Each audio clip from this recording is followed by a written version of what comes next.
Well, good morning, good morning, good morning. Ah, it's a beautiful day already, and I'm walking in our little wilderness retreat. And it's a figure eight. I think if you hit it inside outside, it's a little over half a mile, but it takes me half mile to get here. But I love having this as part of my destination and my walks. It's pretty cool. So if I get a little dark, it's because I'm going underneath trees and wilderness. It's like this little oasis in the middle of a neighborhood. It's pretty cool. But today's thoughts. What is our divine purpose?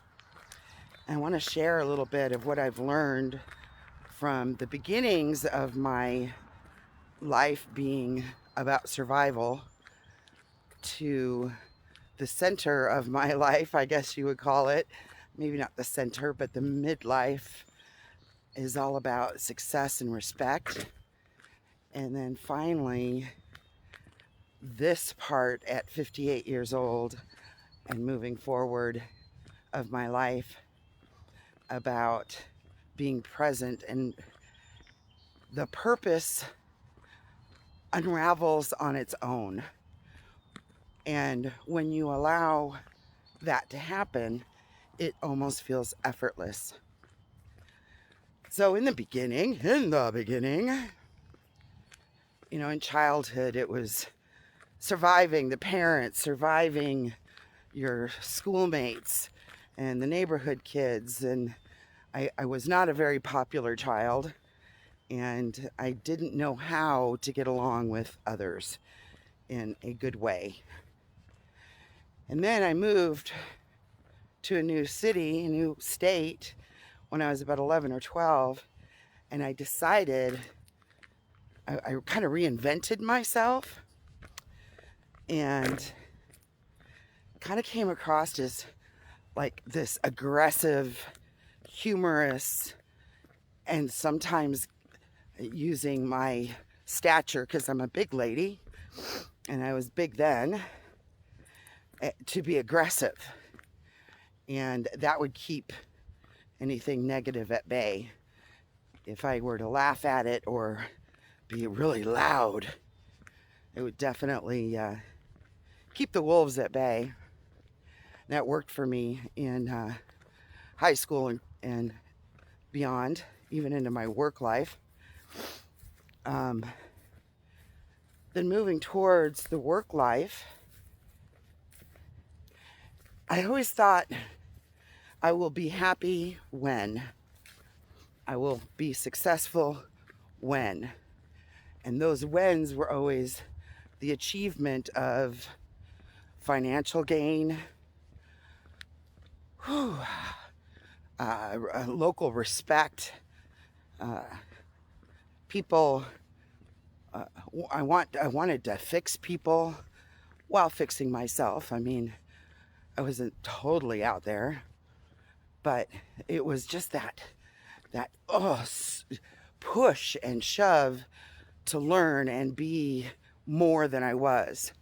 And in conjunction,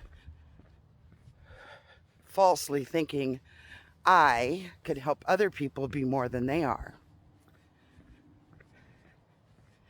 I was really good in sales, and I did a good job. I mean, my purpose was being fulfilled in giving me that financial success, although measured against the world may not be much, but for me it was. And sorry, I got to change my hands. Hands are cold. It's cold out this morning. Just for a moment, take a look at that tree. Oh my gosh. The moon's still out.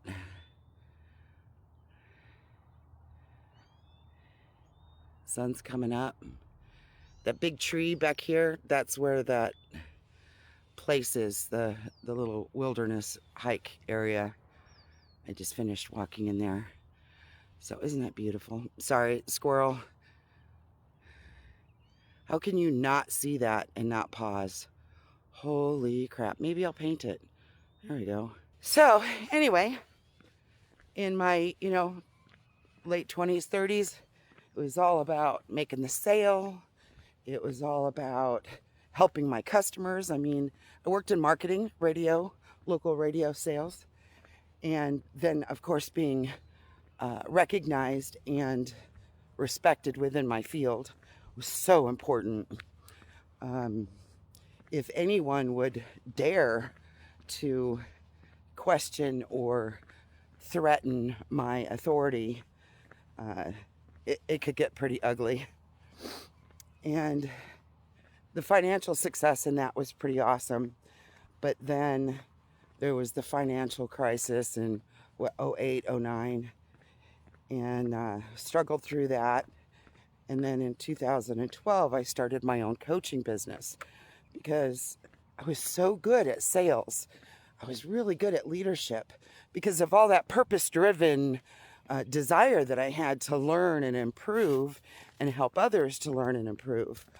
Well, in hindsight, I recognize that a lot of that was self-indulgent. It still served others. It still brought benefit to those around me.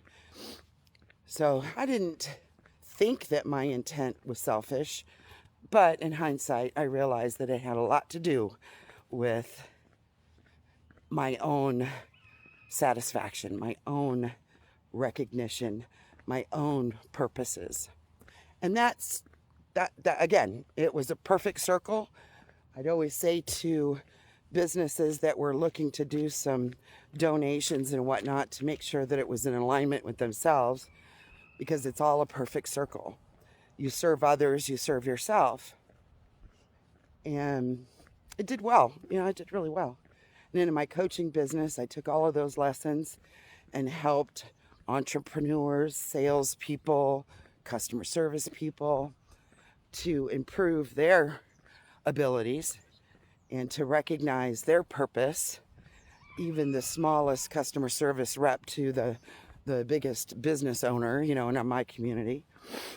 So I did good in that too. I mean, I still, I've been retired now for 5 years, almost 5 years. And I still run into people who say the work that I did with them changed their lives, not just their work life, but their personal life. So, it was still good. Then I moved forward, and in 2021, sold everything we owned, bought an RV, and my husband and I live full-time on the road. And if we stay in our hometown, we jokingly call ourselves the backyard hobos or the driveway hobos, because our blessed friends really want us to stay with them while we're in town. So we stay with a different group of people while we're at it. But the first couple of years on the road, I felt so selfish because all I was doing was experiencing all the things that I was experiencing on the road. All the sights, the desert. I've never been in the desert, not other than to just drive through it quickly. So it called me. The desert still calls me, and I never would have thought, because I'm a woodsy girl. And there's that little hill again. Not much of a hill, but a little bit.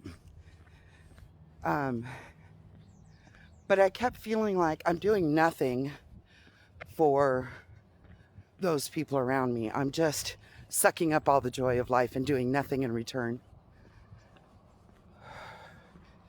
I'd have long conversations with my girlfriend and say, I just feel so selfish. Like there should be something that I'm doing. While we were traveling, one of the things that I started doing was painting. Watercolor painting. I've always been an arts and crafts kind of person. And I've always avoided watercolor because frankly it's so freaking hard. And I thought, well, I'll give this a shot. I'll have more time. I've learned patience, and it's something I've always been curious about, but the steps to achieve it were just too difficult in my work life. So I had to pack up my craft room, gave away, sold a lot of stuff because I was the jack of all trades in the craft world and master of none. And I just narrowed it all down to watercolor paint, brushes, and paper. Amazing.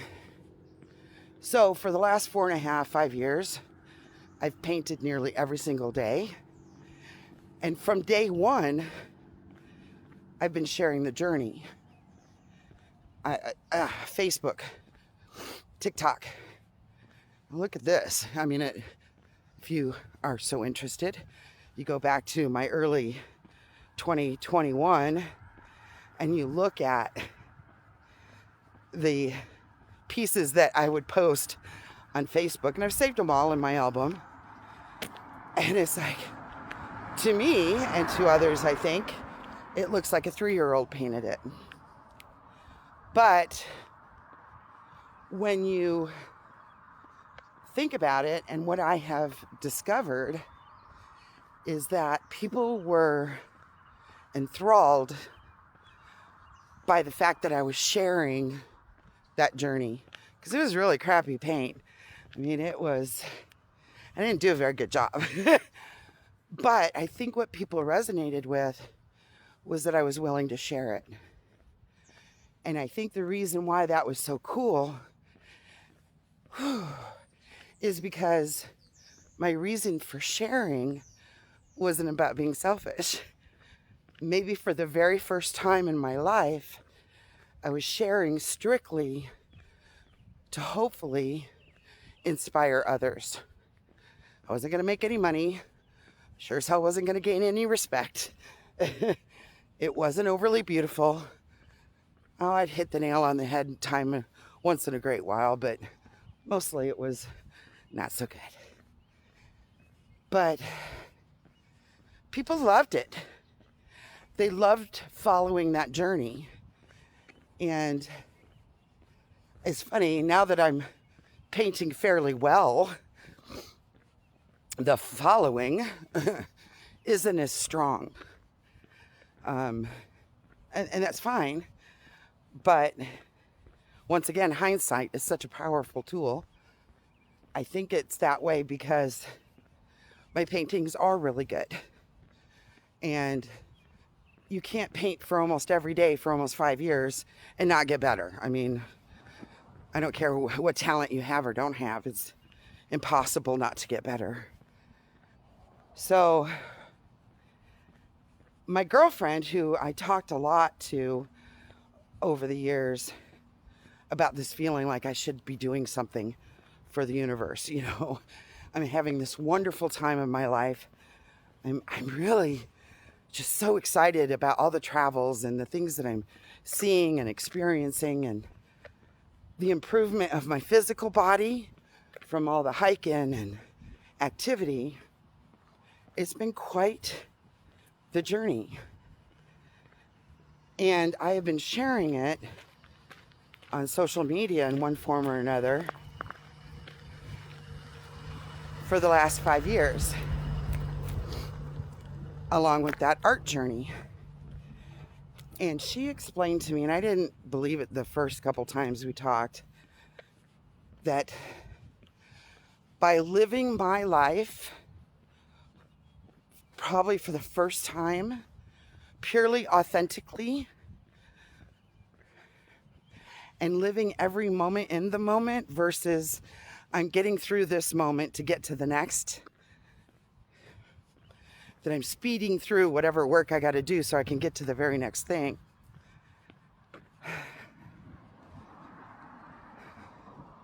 There was a poem written, I'm trying to think the guy's name, that I read years and years ago, and it changed my life, and it was about that.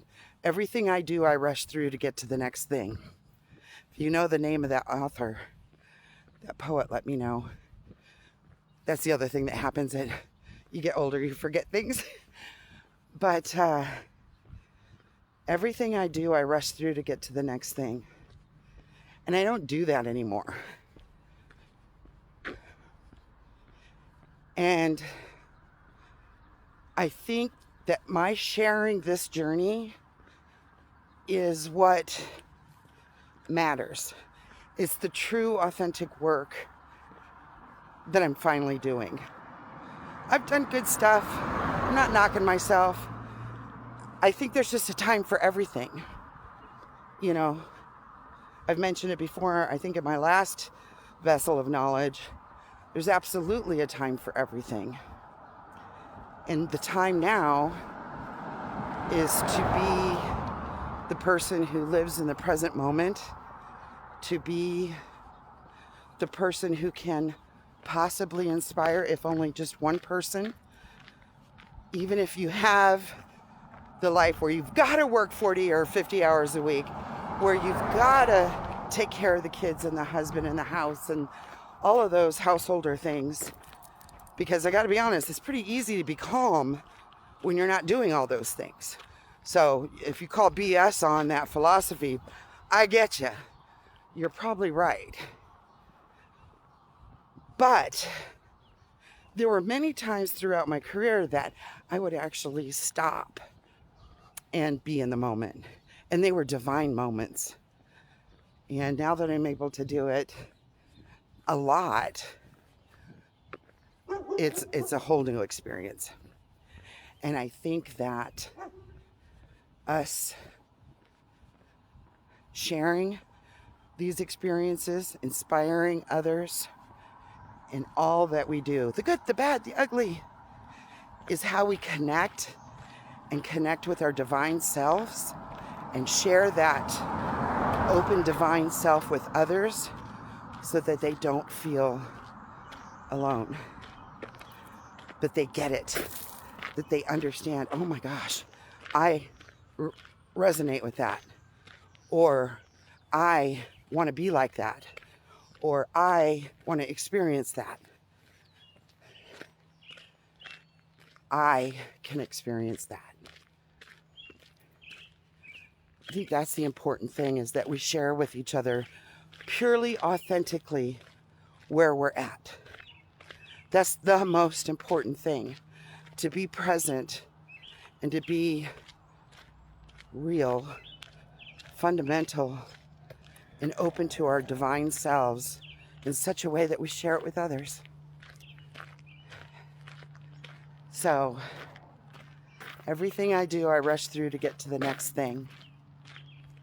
If that is your feeling of your life, take a breath, go for a walk, pet your dog, pet your cat, hug your kid, love your work in this very moment, and don't rush. Just purely enjoy. All right, that's it, guys. Mwah. I love you all so much, and I will talk to you again soon.